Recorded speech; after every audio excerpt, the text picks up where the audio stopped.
ഇപ്പോൾ പി ജയരാജൻ കൂടി ചേരുന്നു. ശ്രീ ജയരാജൻ, കണ്ണൂരിൽ രാഷ്ട്രീയമായ സംഘർഷങ്ങളൊക്കെ ഉണ്ടാവുമ്പോഴും ഈ പയ്യാമ്പലത്തെ ഈ സ്മൃതി മണ്ഡപങ്ങളെ ആരും തൊട്ടിട്ടില്ല.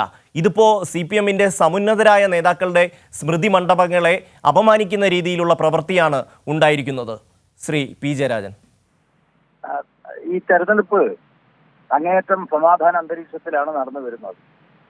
ആ സമാധാന അന്തരീക്ഷത്തെ തകർക്കുന്നതിന് വേണ്ടി ബോധപൂർവമായിട്ടുള്ള ശ്രമമാണ് പയ്യാമ്പലത്ത് നടന്നിട്ടുള്ള ഈ അക്രമ സംഭവം. തീർച്ചയായിട്ടും പോലീസ് അതിന്റെ കഴിവുകൾ ഉപയോഗിച്ച് കുറ്റവാളികളെ കണ്ടെത്തണം. ഇവിടെ സമാധാനപരമായിട്ടുള്ള അന്തരീക്ഷം ഉണ്ടാവുക എന്ന് പറഞ്ഞാൽ സ്വാഭാവികമായിട്ടും കേരളം ഭരിക്കുന്ന LDF ഗവൺമെന്റിന്റെ മേന്മ തന്നെയാണ്.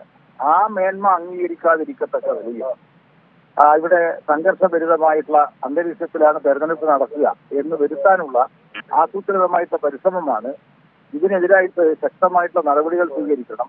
അതോടൊപ്പം തന്നെ LDF ഇടതുപക്ഷ നേതാക്കന്മാർക്കെതിരായിട്ടുള്ള ഇത്തരമൊരു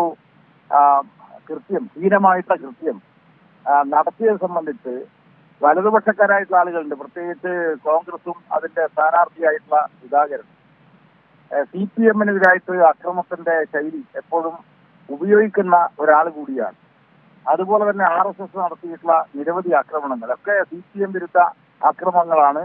അക്കാര്യത്തിൽ ഈ വലതുപക്ഷ ശക്തികളായിട്ടുള്ള BJP-യും കോൺഗ്രസും ഒരേ തൂവൽ പക്ഷികളായിട്ടാണ് പ്രവർത്തിച്ചു വരുന്നത്. ആ രണ്ട് പ്രസ്ഥാനങ്ങളും ഇതേക്കുറിച്ച് പരസ്യമായി പ്രതികരിക്കണം എന്ന് കൂടിയാണ് എനിക്ക് ആവശ്യപ്പെടാനുള്ളത്. CPM-നെ പ്രകോപിപ്പിച്ചുകൊണ്ട് അല്ലെങ്കിൽ ഏതെങ്കിലും തരത്തിൽ ഒരു പ്രൊവോക്കേഷൻ സൃഷ്ടിച്ചുകൊണ്ട് പ്രശ്നങ്ങൾ സൃഷ്ടിക്കാനുള്ള ആസൂത്രിത നീക്കം ഇതിന് പിന്നിലുണ്ട് എന്നുള്ളതാണോ താങ്കൾ പറയുന്നത്? തീർച്ചയായിട്ടും. കാരണം ഇപ്പോ പൊതുവിൽ കേരളത്തിൽ രാഷ്ട്രീയ സംഘർഷങ്ങളില്ലാത്ത ഒരു സംസ്ഥാനമായിട്ട് തുടരുകയാണ്. അത് LDF ഗവൺമെന്റ് കൈക്കൊള്ളുന്ന ശരിയായിട്ടുള്ള സമീപനത്തിന്റെ ഫലമായിട്ടാണ്. എല്ലാവർക്കും നീതി ഉറപ്പാക്കുന്നതിന്റെ ഭാഗമായിട്ടുള്ള നടപടികളാണ് സംസ്ഥാനം സ്വീകരിച്ചു വരുന്നത്. അതിനെ അപകീർത്തിപ്പെടുത്താൻ അത്തരമൊരു മേന്മയേറിയിട്ടുള്ള നിലപാടിനെ താഴ്ത്തി കാണിക്കാൻ ബോധപൂർവം നടത്തുന്ന രാഷ്ട്രീയ ഉദ്ദേശത്തോടു കൂടി തന്നെ നടത്തിയിട്ടുള്ള ആക്രമണമാണ്. അതല്ലാതെ ആരെങ്കിലും ബോധപൂർവം ഏതെങ്കിലും സാമൂഹ്യ വിരുദ്ധന്മാര് നടത്തിയതാണ് എന്ന് പറയാനാവില്ല. രാഷ്ട്രീയ ഉദ്ദേശത്തോടു കൂടി രാഷ്ട്രീയ എതിരാളികൾ നടത്തിയിട്ടുള്ള ഒരു അതിക്രമമായിട്ടാണ് ഈ സംഭവത്തെ ജനങ്ങൾ നോക്കിക്കാണുന്നത്. ശ്രീ ജയരാജൻ, എത്രമാത്രം ജനങ്ങൾ സ്നേഹിക്കുന്ന, അവരുടെ ജീവിതകാലം മുഴുവൻ ഈ നാട്ടിലെ സാധാരണ ജനങ്ങൾക്കും അധ്വാനിക്കുന്ന ജനവിഭാഗങ്ങൾക്കും വേണ്ടി ഒഴിഞ്ഞുവെച്ച മഹാരഥന്മാരാണ്. അവരുടെ സ്മൃതി മണ്ഡപങ്ങളെയാണ് ഈ രീതിയിൽ അപമാനിച്ചിരിക്കുന്നത്.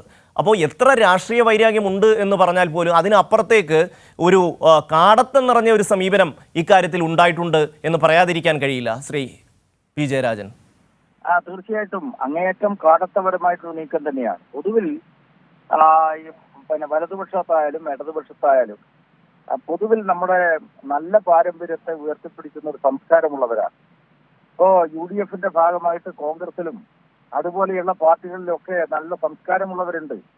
ആ സംസ്കാരമുള്ളവര് നല്ല പാരമ്പര്യത്തെ അംഗീകരിക്കുന്നവരാണ്.